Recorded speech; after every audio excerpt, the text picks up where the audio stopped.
Okay, I've put a drawing up here that represents a cross-section, rectangular cross-section here, and then the different types of stresses we're going to see.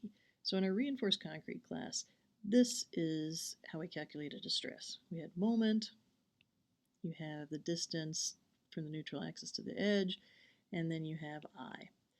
One of the shortcuts here is S, and that's the section modulus. The section modulus is I over Y, and that's typically inches to the third, or in other words, length to the third, and you may have seen that in your mechanics class.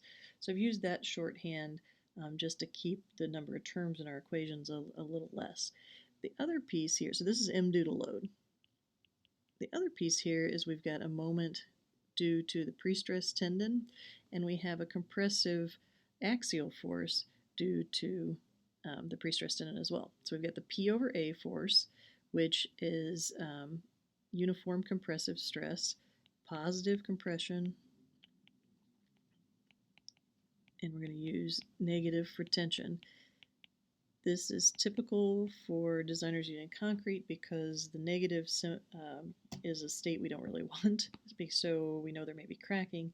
So most of our calculations will result in positive stresses, and when we see a negative, we know we need to pay attention to cracking and make sure that we're within the stress limits there.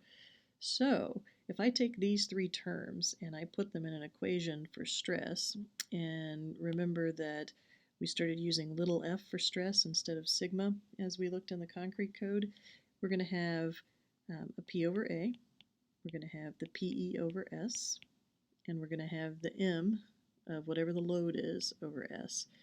If we want to look at the top and the bottom, so let's say the top, at the top we're going to have the uniform piece, but what we're seeing here is that at the top, so if I've got this beam, this is the kind of curvature we're resulting in for the pre-stress, and that's counteracting the curvature we see for due to the moment. So the top here is in tension, and it's negative, and the top for the third term is in compression, and it's positive, and you can see the signs that I wrote through there.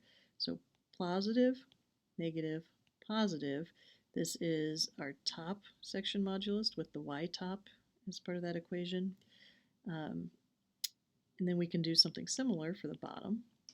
P over A, PE over S is the bottom, and M over S bottom.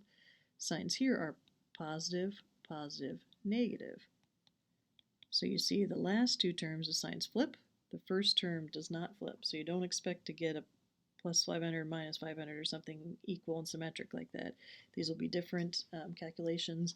The compression one should be bigger, the tension one smaller, because that's the whole point of this pre-stressing, is to try to counteract some of that tension. So if you wanted to write this in a general form, stress, top, bottom, P over A, PE over S, whichever S you need, M over S, so top, bottom, top, bottom.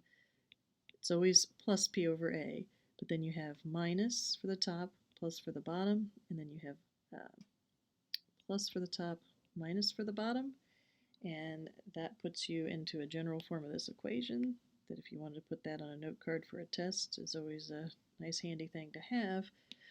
But in reality, what you want to be doing is each time you do the calculation, you run through and you say, okay, I've got a negative. Let's say we're doing this one, this top one. I've got a negative.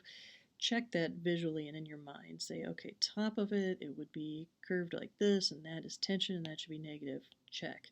So go through that as each term, just as a double check, and that'll keep you out of trouble with getting your signs confused.